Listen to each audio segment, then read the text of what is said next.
As an admirer of you has said, that your effectiveness as a proponent of Palestine and other oppressed nations and people is because you stay away from conspiracy theories and refer to facts when put on television and radio interviews.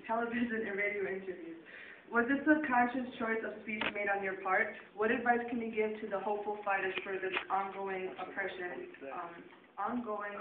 against oppressive nations and entities? Well, you know, there are things that happen in life that are conspiracies.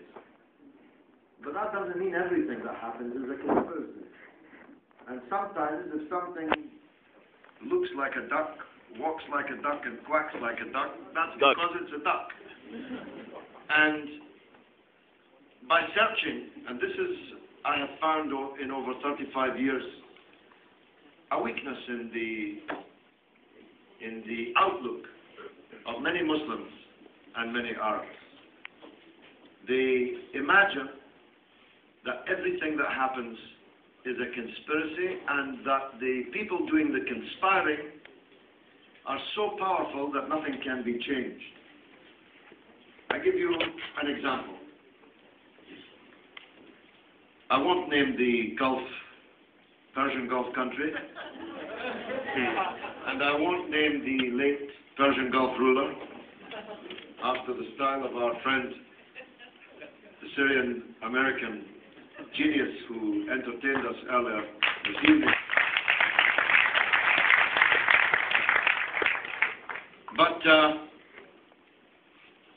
one of their princes donated a Boeing 747 to Saddam Hussein under siege. And I happened to meet him and I said that was a very silly gift because Saddam Hussein can't fly anywhere in this 747, and even if he flies it inside Iraq, they'll shoot it down.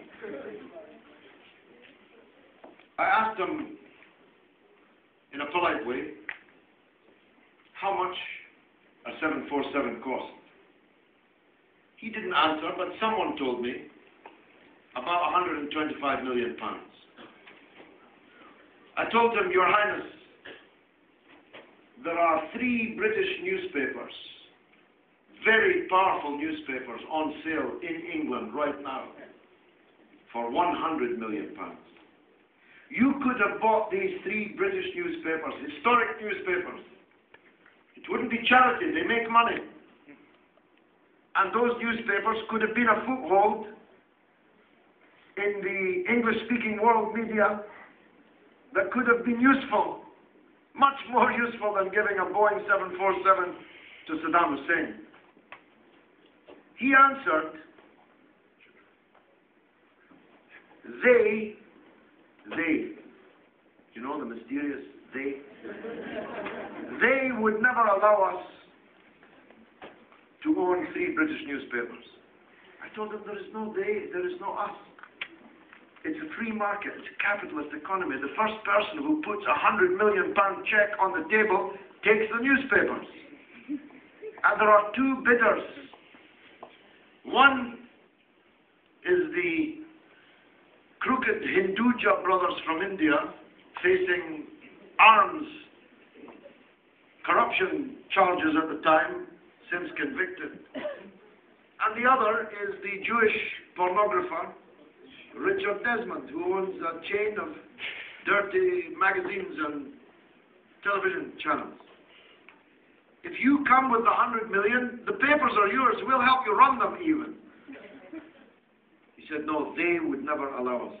And the newspapers passed into the hands of the pornographer Desmond and became the most viciously anti-Muslim, anti-Arab newspapers in the country.